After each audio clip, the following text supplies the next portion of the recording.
Car मंडळी रामराम कोल्हापूरकरांचा नमस्कार। विजन नारी शक्ती प्रस्तुत मी दुर्गा। राजश्री शाहू मार्केट हासुर्दुमा सोमवार दिनांक 5 ऑक्टोबर 2024 माननीय बाबा खोरपडे संताजी मार्फत विविध कार्यक्रमाचे नियोजन केले। मध्ये कुंकुमार्चन, खेळ, पैठणीचा वेशभूषा स्पर्धा, लहान गट वेशभूषा स्पर्धा, मोठा गट स्पर्धा अतिशय चांगल्या पद्धतीने घेण्यात आल्या। त्यावेळी गावातील व भागातील समुदायाने हजेरी लावली। आयोजन पण चांगल्या पद्धतीने पार पडले। तर हासुर्दुमा तर्फे खरोखर आयोजकांचे माननीय बाबा खोरपडे यांचे सुद्धा आभार। सर्व 5 तारखेचा कार्यक्रम दिनांक 6 तारखेनंतर सुद्धा आदगेची गाणी, झिम्मा-फुगडी स्पर्धा, संरक्षण शिबिर, डान्स स्पर्धा, लहान गट आणि रेकॉर्ड डान्स स्पर्धा, मोठा गट, गरबा आणि दांडिया नृत्य कार्यक्रमाचे नियोजन केले असून यामध्ये सहभाग घ्यावा असे आवाहन माननीय बाबा खोरपडे संताजी यांनी केले। तुम्हाला मध्ये दसऱ्यामध्ये हा पहिलाच कार्यक्रम असा मोठा झाला, त्या असंख्य महिलांनी सहभाग घेतला बघा। त्या कार्यक्रमामुळे महिलांना बळ झाले म्हणा की पूर्वी कसं घडायचं, चूल आणि मूल यामध्येच महिला फक्त असायच्या। अशा कार्यक्रमामुळे खरोखर बळ आले म्हणा की अशा कार्यक्रमामुळेच नारी शक्ती म्हणजे काय हे आपल्याला समजेच। माननीय बाबा खोरपडे संताजी यांनी महिला म्हणजे काय आणि नारी शक्ती म्हणजे काय हे दाखवून दिले। महत्त्वाचे म्हणजे ह्या कार्यक्रमाला सिने अभिनेत्री हेमांगी कवी या सुद्धा उपस्थित राहिल्या, तर कार्यक्रमाची शोभा आणखीनच वाढली। हे नेहमी समाजकार्यात अग्रेसर असतात। सामाजिक असेल, शैक्षणिक असेल, त्याचबरोबर महिला सक्षमीकरण, त्यांच्या कलागुणांना वाव देण्याबरोबरच त्यांच्या उत्पादित मालाला बाजारपेठ उपलब्ध करून देण्यासाठी करवी महोत्सव असेल, अशा विविध माध्यमातून ते समाजात काम करतात।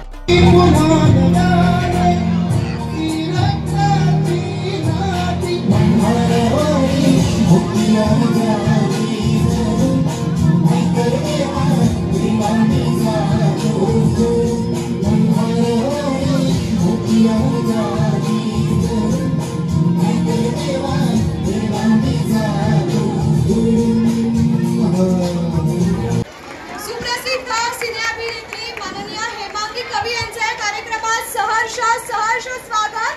टाळ्यांचा आवाज होऊ दे। मी सावळी ग म्हणत म्हणत अखंड महाराष्ट्राला वेळ लावणाऱ्या अभिनेत्री हेमांगी कवी यांचं हसूरमध्ये सहर्ष स्वागत आहे। Welcome madam. आमच्या कोल्हापूर जिल्ह्यात या हसूर गावामध्ये आपलं खूप खूप खूप स्वागत।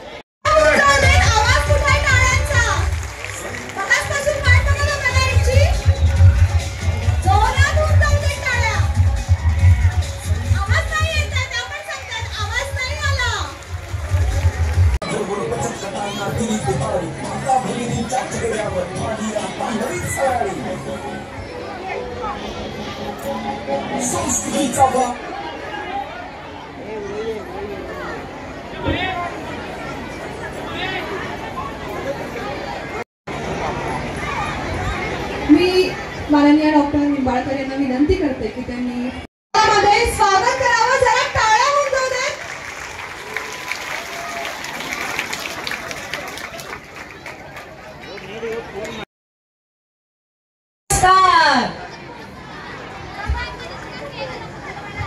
आवाज नाही आला। सर्वात आधी तुम्हा सगळ्यांना नवरात्रीच्या खूप खूप शुभेच्छा आणि माझ्यासोबत बोला अंबाबाईचा अंबाबाईचा अंबाबाईचा जय भवानी जय भवानी जय भवानी। बापरे, ही देवीची जेव्हा आपण रूप त्यांची नावं जेव्हा घेतो तेव्हा मला खरंच अंगावर काटा येतो। मी नेहमी स्पष्ट वक्तव्य ठेवते आणि माझी जी मतं आहेत, माझं जे म्हणणं आहे ते मी ओपनली सांगते। मी फार कर्मकांडात गुंतत नाही, पण असं 2003 पासून मी 2003ला पहिल्यांदा कोल्हापूरमध्ये आले होते आणि तेव्हा मला आता अंगावर शार येतात। तेव्हापासून एकही वर्ष असं गेलं नाहीये की देवीने मला बोलवलं नाही। देवीची इच्छा खरंच काही ना काही कुठल्या ना कुठल्या कारणाने मी कोल्हापूरमध्ये येतेच आणि तिचं दर्शन मी किती म्हटलं की नाही जायचंय मला, मी नाही जाणार यावर्षी, बघू। देवीची पण इच्छा आणि आमच्या कोल्हापूरकरांची पण इच्छा की तुम्ही दरवर्षी इथे यावं। आणि कोविडच्या काळात सुद्धा मी इथे येऊन गेले। टाळ्या टाळ्या हे वैशिष्ट्य आपल्या अंबा मातेचं। आणि मला कधीतरी तिकडे कधीतरी थंड पडेल पण नाही। मे ऑगस्ट नंतर जेव्हा ओपन झालं होतं कोविडसाठी, तेव्हा मी काही ना कुठल्या तरी कार्यक्रमासाठी शूटिंगसाठी मी इकडे आले होते कोल्हापूरला. लेक माझी दुर्गा नावाची मी सिरियल करत होते आणि कोल्हापूरमध्ये सोनगावमध्ये त्याचं शूटिंग होतं आणि खूप सगळं मास्क बीस लावून आम्ही शूटिंग करत होतो. पण मी तेव्हा सुद्धा देवीच्या चरणी आले होते. आवाजच बघ चालू आहे, ऐकू येत आहे? हां. सो मला खूप छान वाटतं आणि कोल्हापूरकरांचा आदर, त्यांचं प्रेम मला कायम मिळतं. म्हणजे मला मुंबई पुण्यामध्ये जास्त ऑडियन्स नाही आहे जेवढा कोल्हापूरमध्ये. कोल्हापूरची जनताच तशी आहे, बरोबर ना? Yes. आणि इकडच्या बायका ओ नारी शक्ती अंबा माता आहे आमच्याकडे. आणि कणखर खमक्या असतात. म्हणजे बाईक काय चालवतात, ट्रक काय चालवतात आम्ही मी बघितलेलं आहे. आणि घर आणि काय सांस्कृतिक गोष्टी सगळ्या त्या दोन्हीही जपतात. त्याच्यामुळे मला प्रचंड कौतुक आहे. सगळं जपून, म्हणजे असं नाही आहे की आम्ही मॉड झालो म्हणजे आम्ही आता संस्कृती जपणार नाही आणि हे सगळं विसरणार नाही. ते काय म्हणते तारेवरची कसरत आहे सगळं सांभाळणं. लग्नही करतात, मूल बाळ सगळं नोकरी व्यवसाय. खरंच कौतुक आहे. आणि हे फक्त कौतुक करायचं म्हणून नाही, पण मी मनापासून कौतुक करते कोल्हापूरकरांच्या बायकांचं. आणि त्यांना असं आपण म्हणतो की साथ द्यायला कोणीतरी पाहिजे. आणि मला वाटतं माननीय संताजी हे ठामपणे मला वाटतं तुमच्या पाठीशी उभे आहेत. मी विचारलं दुष्यंतला की संताजी बाबा आहेत का तुम्ही? तर ते म्हणले की नाही तू बघशील तर तुला अगदीच लहान आहेत. पण त्यांनी समाज कार्यासाठी स्वतःला मानून घेतलंय. आणि असा जर कोणी कणखर नेता, कोणीतरी लीडर आपल्या गावात जर असेल तर मला कळू शकते की रात्री 9 वाजता या बायका बिंदासपणे इथे येऊन बसलेत. त्याच्यामुळे असा जर पाठीराखा असेल ना तर काही घाबरायची गरज नाहीये. आणि येत्या इलेक्शनमध्ये मला असं वाटतं संताजी बाबा यांना भरघोस यश मिळावं आणि येत्या काही काळात काय माहिती आपण त्यांना मुख्यमंत्री पण म्हणून बघू शकतो. हो ना? जरा टाळ्या वाजवा. जसे ते तुमच्या पाठीशी उभे आहेत, आपल्या पाठीशी उभे आहेत, तसंच मला असं वाटतं आपण सुद्धा त्यांच्या पाठीशी उभं राहिलं पाहिजे. आणि ऑल दी बेस्ट. आणि त्यांचं कार्य मला कळलेलं आहे ते काय काय करतात आणि खरंच इतकं कमाल कार्य आहे. लोक राजकारण करतात पण हे समाजकारण करतात आणि ते खूप महत्त्वाचं आहे. समाजासाठी काही केलं की समाजही आपल्या पाठीशी उभा राहतो. याचं आवाज द्या, आवाज. गर्दीच सांगते ते आता काही बोलणार नाही, पण ही गर्दी सांगते. हे सांस्कृतिक कार्यक्रम राबवणं, असं म्हणतात की सांस्कृतिक कार्यक्रम राबवले बायकांसाठी की एक आपल्याला एक बँक मिळते आपल्या मतांची. पण असं नाहीये. ही जी काही चिल्ली पिल्ली मला दिसत आहेत ह्या ताई मला दिसत आहेत देवीच्या रूपामध्ये.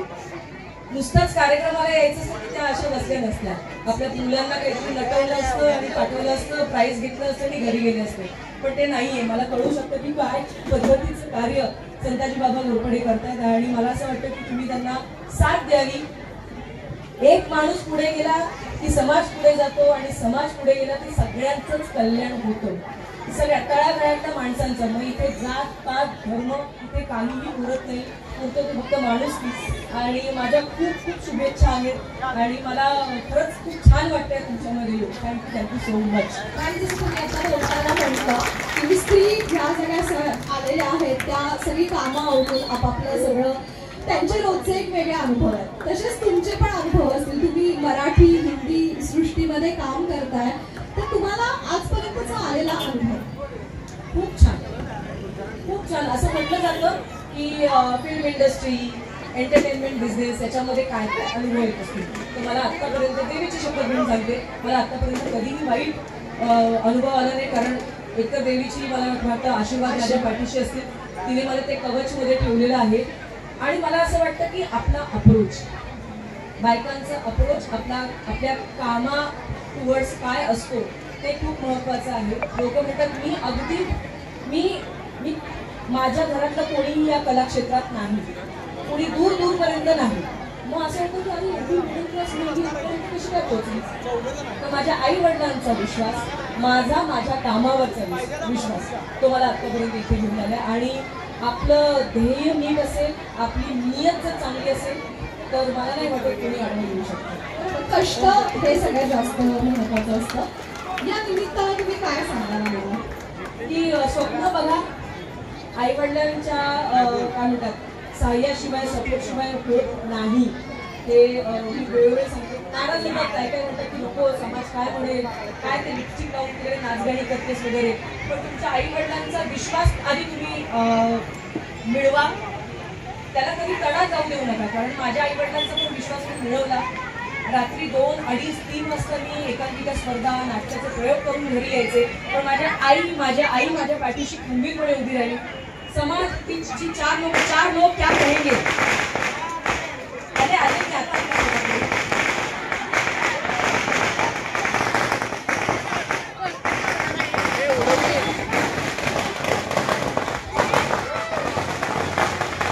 ज्यांच्यामुळे आज आपल्या गावामध्ये हा कार्यक्रम संपन्न होतोय ते माननीय आदरणीय संताजी बाबा घोरपडे यांचं आगमन झालेलं आहे. जोरदार काय झालं पाहिजे बाबांसाठी, कारण बाबांमुळे आपल्याला हे व्यासपीठ मिळालं.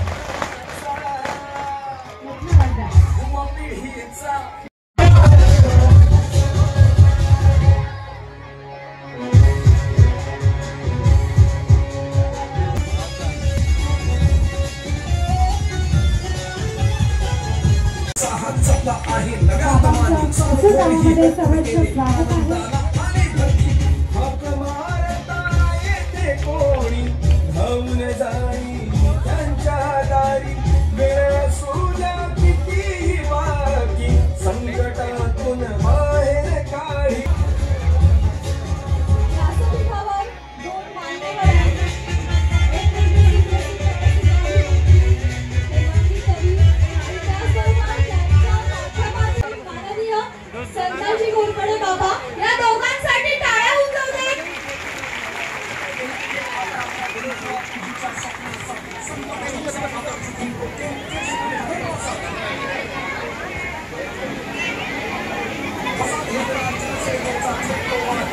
परत एकदा उचलते त्यांच्यासमोर. आणि गर्दीत सांगते की तुम्ही समाजकार्य खूप छान पद्धतीने करता. कारण बायकांची एवढ्या रात्री ही गर्दी बघून मला खरंच खूप छान वाटतं. आणि मी आता येत्या निवडणुकीमध्ये मी तुम्हाला शुभेच्छा देते की तुम्ही आमदार व्हा, त्याच्यापुढे काही वर्षांनी मुख्यमंत्री व्हा, अशा मी शुभेच्छा देते. आणि असा समाज जर तुमच्या पाठीशी उभा असेल तर मला असं वाटत नाही की तुम्ही मुख्यमंत्री झाल्याशिवाय थांबणार. आणि खूप छान वाटतं गावात येऊन, कारण इतक्या संख्येने मी पहिल्यांदाच बघते. म्हणजे बायकांना मी पुरुषांची मक्तेदारी असते पण इथे बायकांची मक्तेदारी जास्त आहे. जिथे बघते तिथे फक्त बायकाच आहेत. आणि अशा ठिकाणी यायला मला खरंच मी भाग्यशाली समजते स्वतःला. Thank you so much. मी या गावामध्ये आले आणि मला तुमच्या कार्याबद्दल मी माहिती काढली. कारण मी जिथे जाते अशा कार्यक्रमांना त्यांना मी विचारते की कोण आहे, काय करतात, काय केलंय. आणि मी थक्क झाले तुमचं काम ऐकून की बाप रे, अशी व्यक्ती आपल्या समाजात आहेत. आणि म्हणूनच मला असं वाटतं की आम्ही सेफ आहोत आणि बायका पुढे गेल्या वाचून राहिल्या. Thank you so much. एक स्त्री म्हणून मी तुम्हाला थँक्यू म्हणेन की असा जर भाऊ, असा जर बाप, असा जर मुलगा आपल्या पाठीशी उभा असेल ना तर आपल्याला कोणीही थांबवू शकणार नाही. खूप धन्यवाद. आणि हे सगळं मी मनापासून बोलले. मी हे स्पीच सगळीकडे चिकवते तर नाही. मला तुमचं कार्य कळल्यानंतर मला खरंच मनापासून भरून आलं. आणि त्यासाठी मी पुन्हा या बायकांच्या दरम्यान मी सुद्धा म्हणेन थँक्यू सो मच. तुमच्या शुभेच्छा. आणि आज इथे उपस्थित असणाऱ्या सर्व माता भगिनी, पूजा करतोय शक्तीचं रूप असा. म्हणजे ह्या देवीचं आज असणारा आपला नवरात्र उत्सव,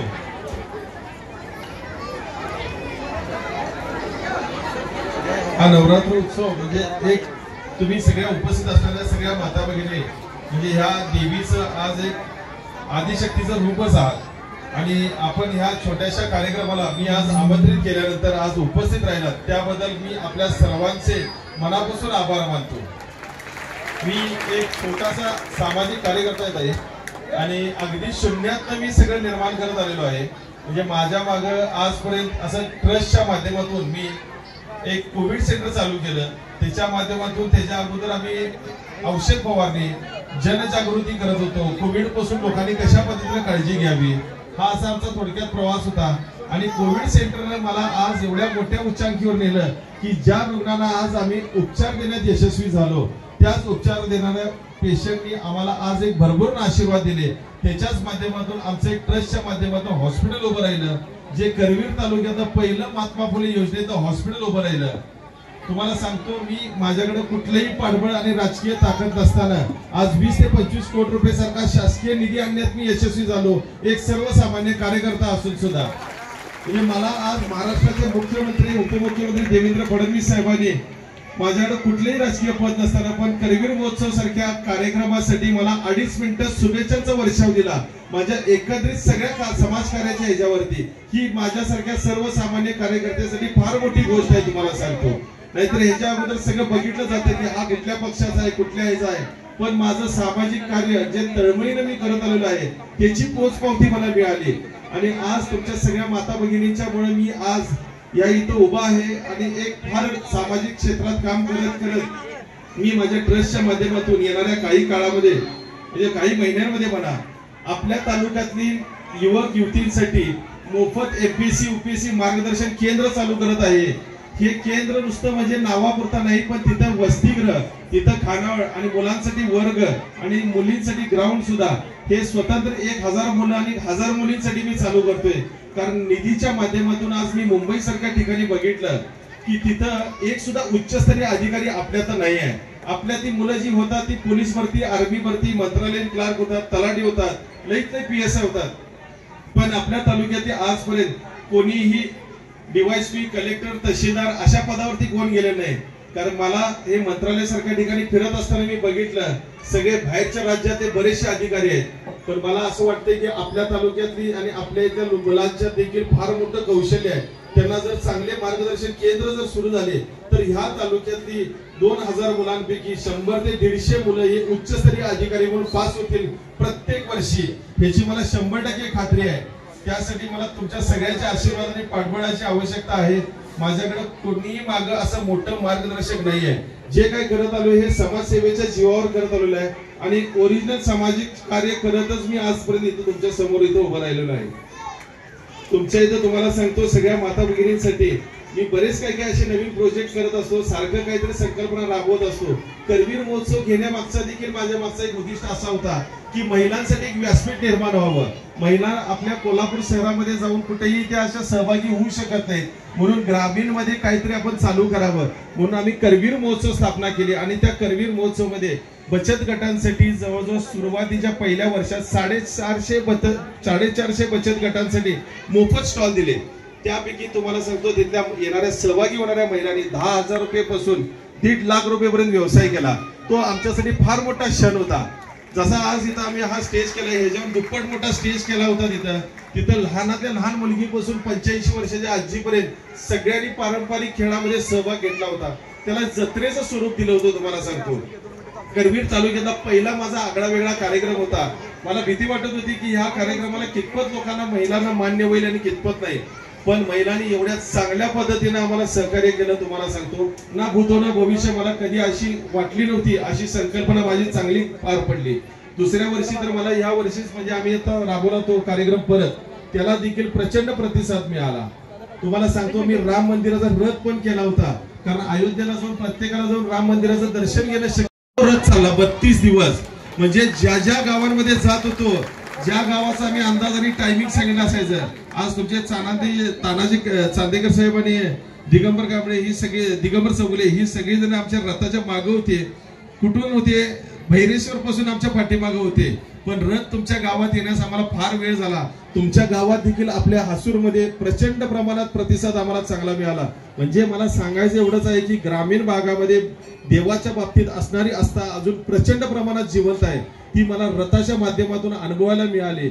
आणि ज्या ज्या गावांमध्ये छोट्या छोट्या वाडीत जरी गेलो 11:30-12 वाजता त्या मंदिराचं आमच्या रथाचं स्वागत केलं जात होतं. खूप चांगला प्रतिसाद मिळाला. तुम्हाला सांगतो मी अशा ह्या सगळ्या संकल्पना वेगवेगळ्या ह्या तालुक्यात राबवत आलेलो आहे. म्हणजे बरेच संकल्पना केले, बरेच कार्यक्रम असे केलेले आहेत. सांगत बसलो तर फारच वेळ लागेल, पण माझ्यासारख्या सर्वसामान्य कार्यकर्त्याला आज आमदार विनय कोरे साहेबांनी कुठलीही पुढचा विचार न करता त्यांनी मला विधानसभेचा त्यांच्या पक्षाच्या जनस्वराज्य पक्षाचा उमेदवार म्हणून घोषित केलं. हे माझ्यासाठी फार मोठी गोष्ट होती. तुम्हाला सांगतो माता भगिनींनो, म्हणजे मी कधी संकल्पनेत आणलं होतं. माझे आई वडील नाही आहेत, पण माझ्या आई वडिलांच्या पाठीशी ते व्यक्ती उभे राहिले आहेत, जे विनय कोरे साहेब. त्यांनी मला आज उमेदवारी देणं हे मी कधी संकल्पनेत सुद्धा आणलं नव्हतं की माझ्यासारखा सर्वसामान्य कार्यकर्ता आज विधानसभेच्या उंबरठ्यावरती नेऊन मला विनय कोरे साहेब सारखे अशी एक व्यक्ती मोठी ठेवलेली म्हणून. पण तुम्हाला सांगतो माझं हे सामाजिक कार्य मला चांगल्या पद्धतीने करायचं आहे. या तालुक्यामध्ये फक्त रस्ता आणि गटर करण्यासाठी मी आलो नाही आहे. बऱ्याच संकल्पना कशा आहेत माहितीये का? मी आज जो निधी आणला ना, तुम्हाला सांगतो 50% ठिकाणी मी जाऊन त्या निधीचं उद्घाटन केलेलं नाही. त्याच्या मागचं कारण असं आहे की निधी म्हणजे कोणाचा आहे? हा आम्ही ज्या घरात राहतो त्या घराचा फाळा भरतोय, तोच पैसा वरती जातोय. उत्पन्नाचा कर भरतोय, तोच पैसा वरती जातोय आणि आपल्याला तोच निधीच्या माध्यमातून येत असतो. आणि ही मूलभूत सुविधा आहे. ही मूलभूत सुविधा म्हणजे काय? लाईट, रस्ता, गटर, पाणी हे महाराष्ट्र शासनानं आपल्याला प्रत्येक भारतीय नागरिकाला हे पुरवण्याची गोष्ट आहे. मी जो निधी आणला मी काय माझ्या घरात आणलेला नाही आहे, हा जनतेचाच पैशाचा आहे. त्यामुळे मी त्याचं 50% ठिकाणी जाऊन त्याचं उद्घाटन सुद्धा केलेलं नाही आहे. कारण माझी संकल्पना ती नाही आहे की पांढरा शर्ट घालून यायचं, मी यायचं, नाम ओढायचा, गावातले सगळे ज्येष्ठ नागरिक माझ्या कडेनं उभारणार आणि त्याचा नारळ फोडणे म्हणजे माझी ती बुद्धीच्या पलीकडे आहे. कारण तालुक्याचा लोकप्रतिनिधी म्हणून आपण फार वेगळ्या पद्धतीने काम करणं गरजेचं आहे. आपण ह्या तालुक्यासाठी मोठमोठे प्रोजेक्ट आणले पाहिजेत. आज मुलांच्यासाठी काहीतरी चांगल्या पद्धतीने करणं गरजेचं आहे. मी खूप बारकाईने अभ्यास केला आपल्या तालुक्याचा. आपला तालुका वंचित राहिलेला आहे आज रोजगाराच्या दृष्टिकोनातून. कोल्हापूर शहर आपलं जवळ जरी असलं तरी आज आपल्या इथं हासूरमधनं जरी एका युवकाला नोकरीसाठी कोल्हापूरला जायला लागते, नाहीतर 5 स्टार MIDC ला जायला लागते. जर चांगले 2-4 मोठे प्रोजेक्ट जर आपल्या तालुक्यात आले तर एक सुद्धा मुलग्याला आपल्या इथं मुंबईला जायला लागणार नाही. अशा गोष्टींचा मी बराच बारकाईने अभ्यास केलेला आहे आणि येणाऱ्या काही काळामध्ये मी काही 2-3 प्रोजेक्ट वरती सध्या काम पण करत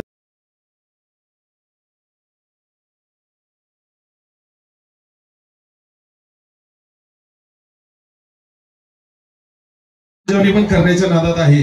कारण प्रत्येक गोष्ट जी आजपर्यंत मी हातात घेतलेली आहे त्याला मला देवाने यश पण दिलेलं आहे आणि चांगल्या पद्धतीने भरपूर यश दिलेलं आहे. आणि आज नवरात्र निमित्त मी आज तुमच्या समोर एवढंच सांगतो की मला येणाऱ्या विधानसभेसाठी तुम्ही सगळ्या माता भगिनी जर मदत केली तर 100% ह्या तालुक्यात 20 वर्षात जे घडलं नाही ते करून दाखवल्याशिवाय मी पण राहणार नाही. एवढंच मी तुम्हाला सगळ्यांना सांगतो आणि माझे 2 शब्द संपवतो. नमस्कार. धन्यवाद. मला असं वाटतं की असे अनेक सांस्कृतिक कार्यक्रम, असे अनेक सभा होतात. आपण येतो, कार्यक्रम बघतो आणि घरी जातो आणि विसरतो. पण साहेबांची जी खंत होती की या गावातून फक्त मिलिटरी, पोलीस आणि हेच सगळे होतात, तर मला तुमच्या सगळ्यांकडून एक प्रॉमिस हवंय, एक आश्वासन हवंय की तुमच्यापैकी एक माणूस जरी साहेब म्हणतात की इतर क्षेत्रामध्ये चमकला पाहिजे, तर आता ही आपली जबाबदारी आहे. नेहमी आपण लोक नेत्यांकडून अपेक्षा करतो की त्यांनी हे केलं पाहिजे, त्यांनी लाईट आणली पाहिजे, त्यांनी रस्ते आणले पाहिजेत.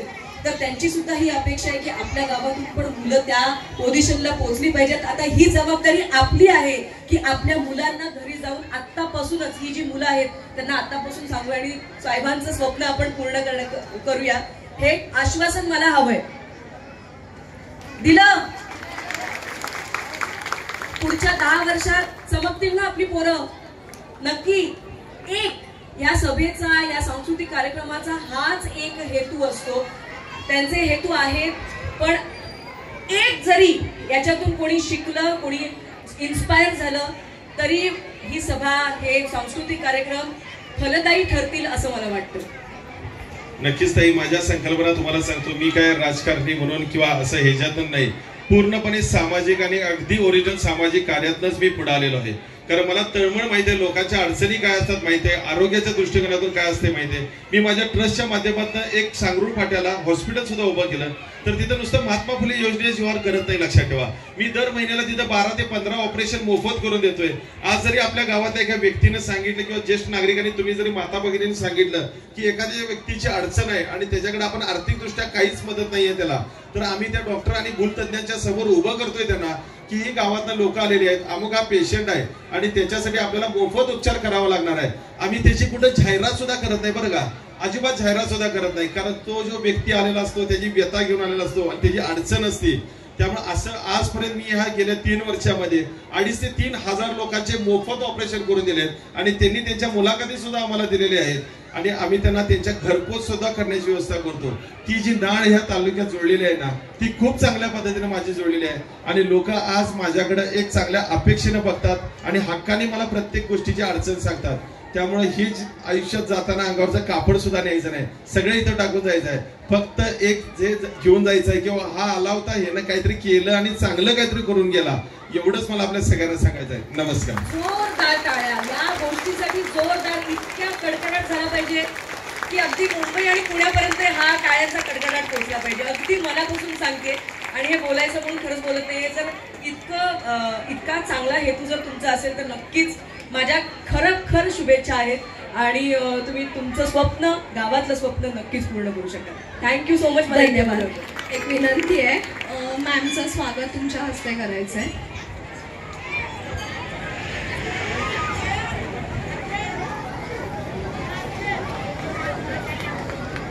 जरा टाळ्या होऊन जाऊ देत, आवाज येऊ दे. पाठबळ देणार ना टाळ्यांच्या आवाजावरून कळणार आहे, पाठबळ मिळणार ना विधानसभेला. धन्यवाद. मान्यवरांना विनंती आहे की त्यांनी व्यासपीठावरून खाली स्थानापन्न व्हावं.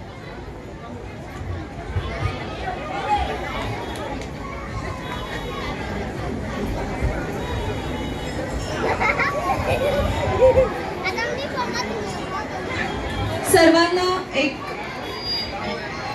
नेत्यांनीच कार्यक्रम ठेवायचा आणि नेत्यांनीच उशिरा यायचं अशी पद्धत असते आणि तेच झालंय का असा काहींच्या मनात मोठा प्रश्न असेल तर त्या सगळ्या प्रश्नांना मला उत्तर इथं आलेत सकाळी 7:30 वाजल्यापासून. त्यांच्या आवाजावरून तुम्हाला कळलं असेल, त्यांचा आवाज सुद्धा बसलेला आहे आणि स्वतः जातीनिशी इथं लक्ष द्यायचं म्हणून काल मला वाटतं रात्री 11 वाजेपर्यंत ते संपूर्ण हासूरमधून फिरलेले आहेत.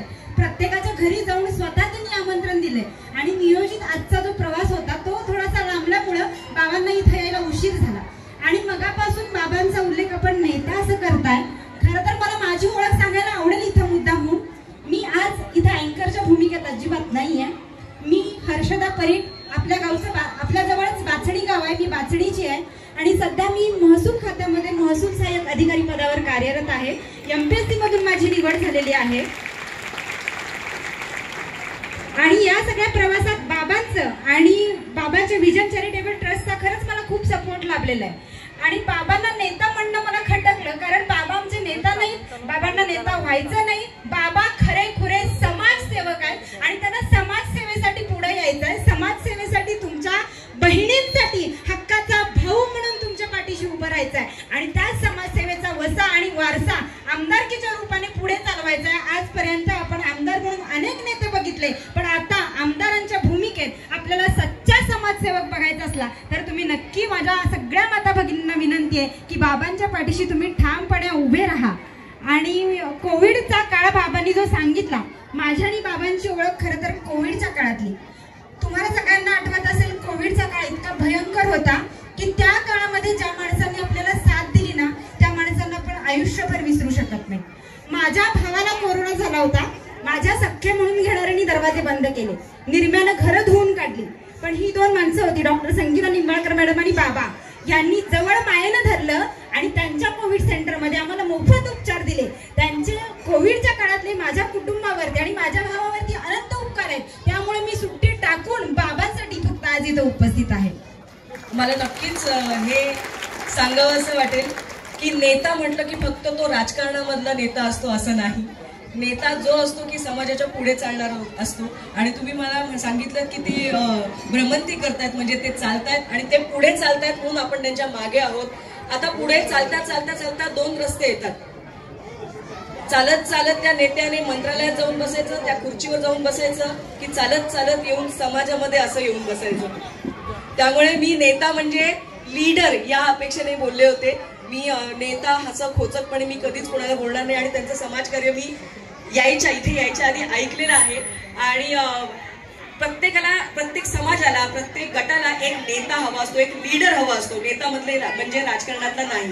आणि इतका सक्षम, इतका जबरदस्त, इतका यंग डॅशिंग नेता जर आपल्याकडे असेल तर अजून काय हवं. त्यामुळे तुमच्यासारख्या अनेक माता भगिनी इतक्या कॉन्फिडेंटली येऊन स्वतःचं इंट्रोडक्शन देऊ शकतात, यातच सर्व आलं. त्यामुळे मी पुन्हा एकदा म्हणेन, अशा पद्धतीच्या नेत्याला माझ्याकडून खूप खूप शुभेच्छा. आणि तुम्ही इथं आलात, आमच्या बाबांना तुमचा पाठिंबा दिलात. अशा बहिणींचा सगळ्यांचा जर पाठिंबा मिळाला तर नक्कीच आपल्याला अपेक्षित यश मिळेल. आपल्याला जो गुलाल बघायचा आहे तो नक्कीच बघायला मिळेल असं म्हणायला हरकत नाही. आणि पुन्हा एकदा आपलं कोल्हापूरमध्ये सहर्ष स्वागत. आपण असं नसतं व्हावं अशी मी विनंती करते.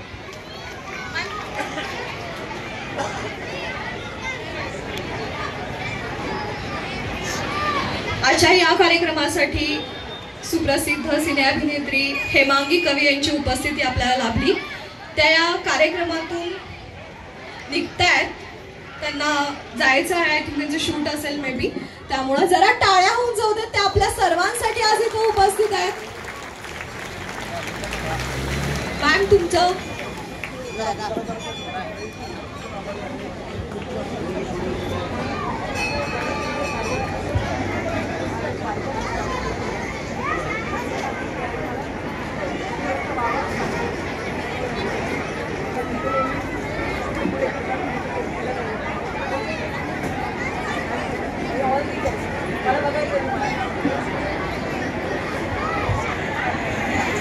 यानंतर वेशभूषा स्पर्धेला सुरुवात होतीये. ही रखुमाई झाली आहे. सगळ्यांना म्हणायला बोला पुंडलिक वरदे हरी विठ्ठल. बोला कुंडलिक वरदे हरी विठ्ठल.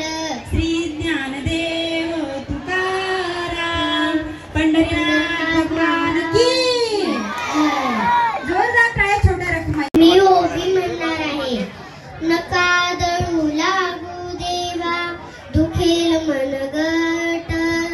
नका दळू लागू देवा दुखेल मनगट. एकटीच दळते देवा शीन नाही येत. एकटीच दळते देवा शीन नाही येत.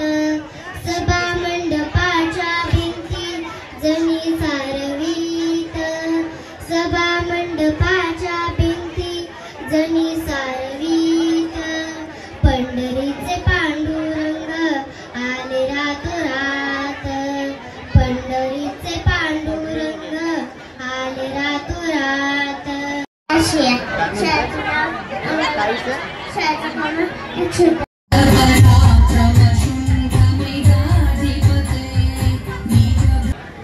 मी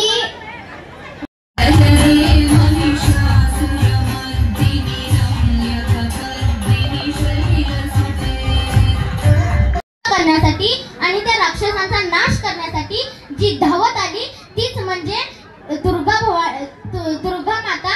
त्याच दुर्गा मातेचा आज मी वेशभूषा करून आलेली आहे. नमस्कार मित्रांनो, माझे नाव राजनंदिनी प्रवीण कांबळे.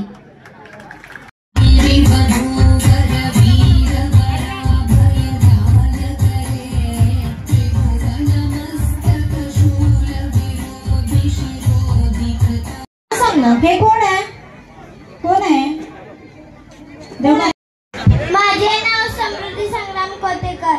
माझी वेशभूषा रेणुका आहे. रेणुका मातेचं मंदिर कुठे आहे? सौंदर्यला. काय बनली आहेस? वेशभूषा कुठली आहे तुझी?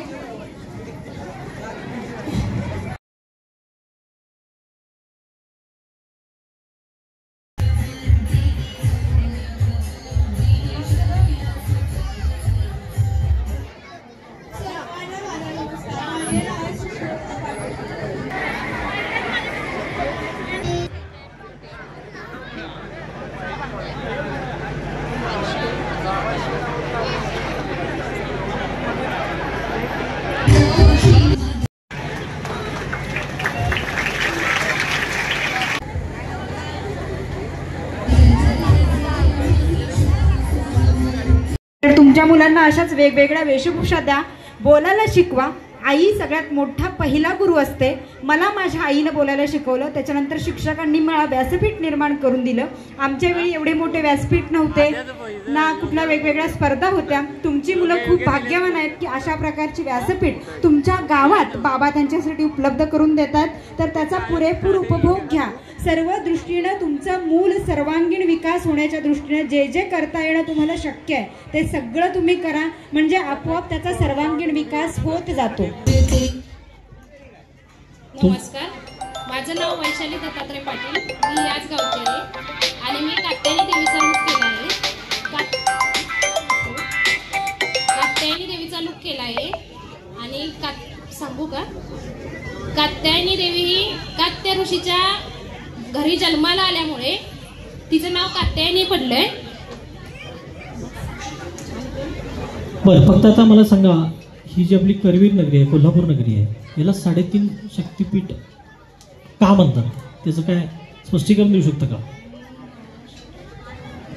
म्हणजे 3.5 शक्तिपीठ कोल्हापूरची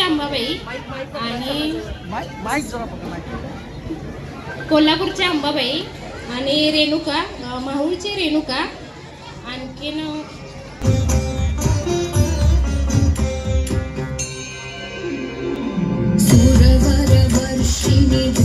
नमस्कार, माझं नाव सरस्वती ओंकार जोशी आणि आज मी जो लूक केलेला आहे तो आज शारदीय नवरात्रीचा 3रा दिवस, अर्थात आज आपण नवदुर्गांमधल्या पार्वतीच्या चंद्रघनता किंवा चंद्रघंटा या रूपाला पूजत असतो. तर तोच मी आज लूक केलेला आहे.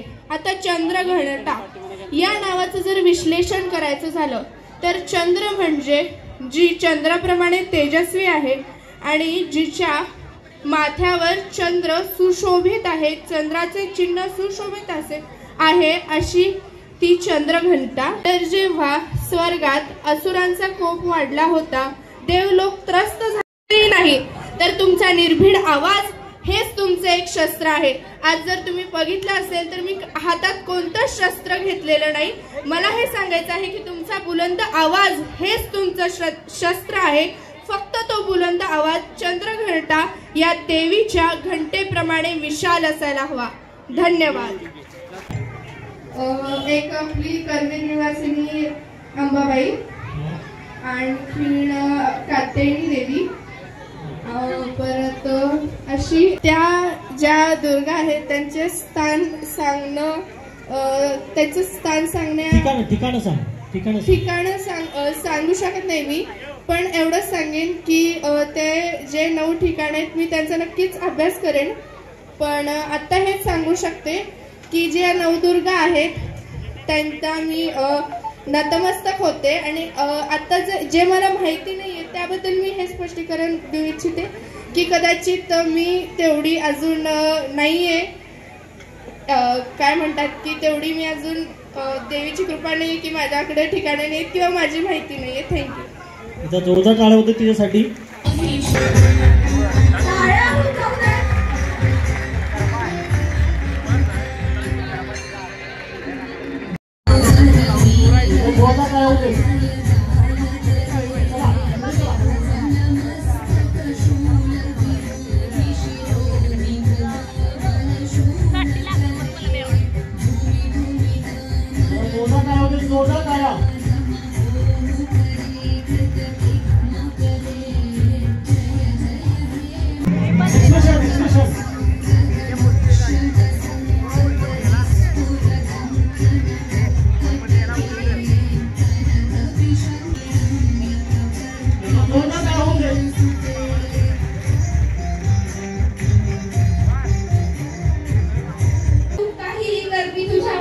कॅरेक्टर करायला कुठलाही तयार आहे आणि आज ती माझ्यासाठी राक्षस रोल करून आली. त्यामुळे मी